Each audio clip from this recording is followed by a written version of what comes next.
This is Anthony with True Diamond Heart, continuing our video series on manifestation, getting what you really want and being who you really are.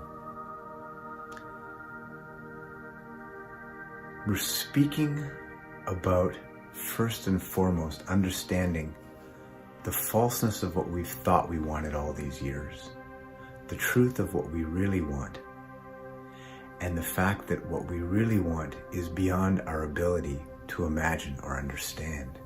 And so what we do, like little children, we trust mom and dad, we trust the divine, we trust God, we trust the universe, we trust truth, we trust our higher self.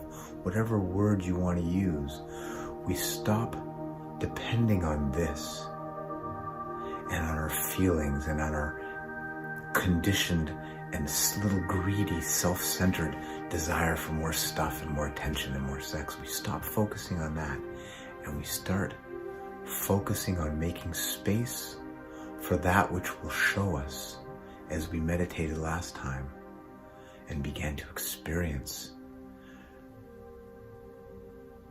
the state of being in which we have everything we want, because we are everything we want, in which we truly are connected to and at one with who we really are on our deepest, most profound level. And in that, manifestation is complete. Now, this is the invisible world. We will not be satisfied by the visible world. We need food, clothing, shelter, and the other necessities of survival. After that, these things will not satisfy us. They will excite us. They will keep us buzzed and on addictive patterns and cycles, and they will keep us up and down on the roller coaster.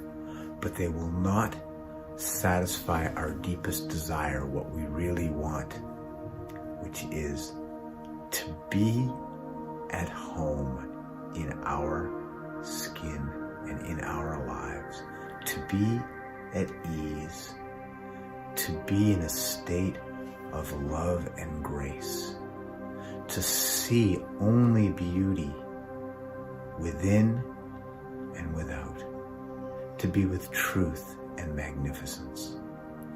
And all of these things flow from the invisible world.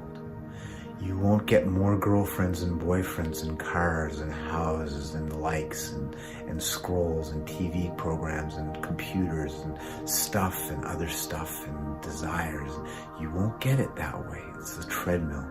That's all the visible stuff. Yes, sure, you need a partner, or it'd be nice to have a partner. It's good to have, it's nice to have a vehicle and a comfortable house. All these things are wonderful, and they're beyond mere survival, but wonderful, no problem.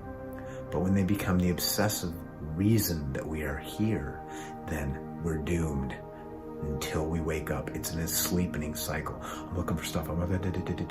It's no different if you're chasing that $3 billion than if you're chasing that fifth of scotch or that crack thing or that anonymous meaningless sex thing. It's all exactly the same. Or that big fatty dessert when you've already had 3 of them. It's all the same erroneous seeking for what you think you want, which blocks what you really want, which is, as we spoke, freedom, grace, beauty, love and truth, harmony, to be at ease.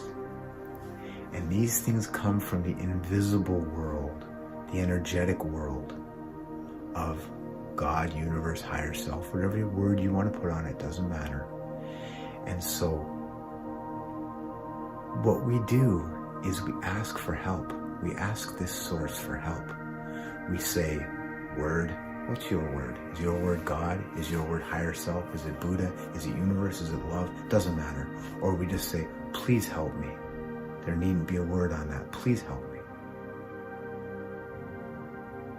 And if we're sincere, meaning we're not telling this source, this God, this love, this universal energy, what we want it to do for us in our erroneous ideas of what we want.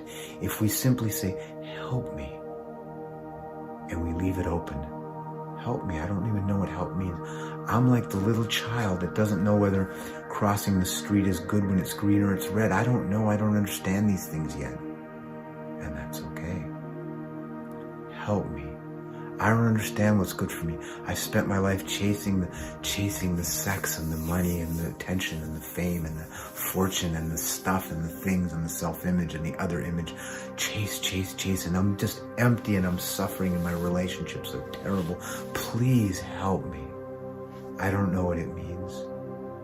Help might put me in a place that I don't think I want to be at all, but I don't know where I need to be.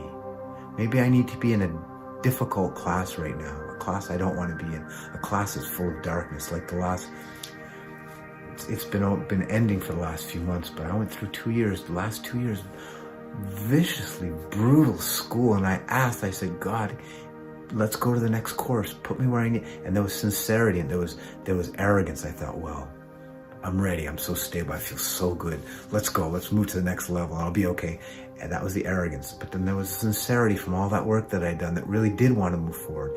And it was the sincerity that had my prayer granted. And the way my prayer was granted is I went into the depths of my own dysfunction. It was facilitated by outer circumstances, but it was just my own internal dysfunction. And I went into it, and it was brutal.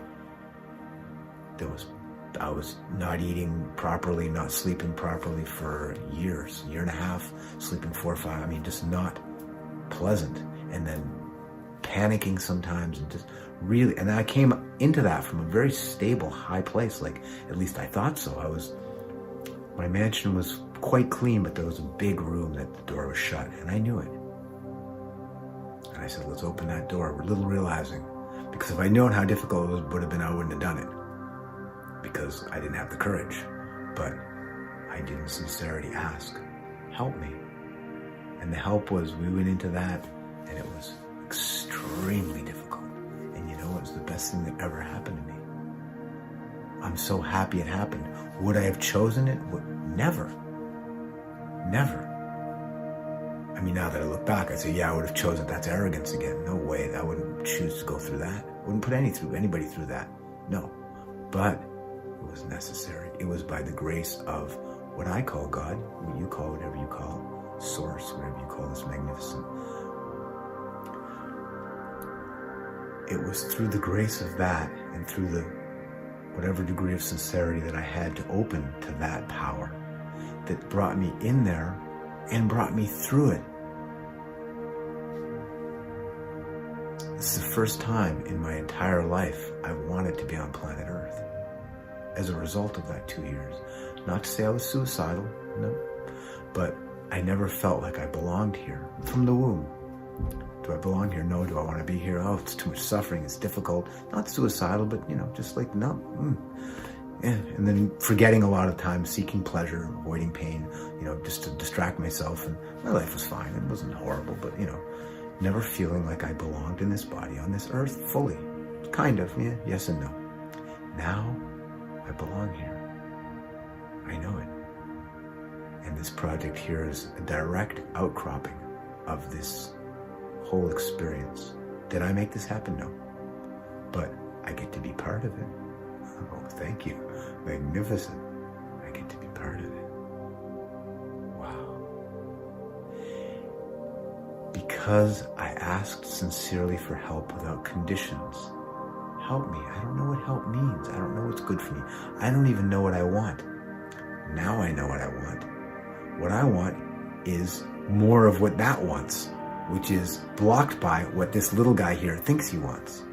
Seems complicated. Just don't look here for what you really want. Don't look outside for what you really want. After survival needs are met, of course you want to help meet survival needs for other people. That's important. Absolutely crucial. You want that. Good. And what you want for your personal realization, just ask for help. No strings attached. Help me, but this is how I want help. No, you don't know what you want.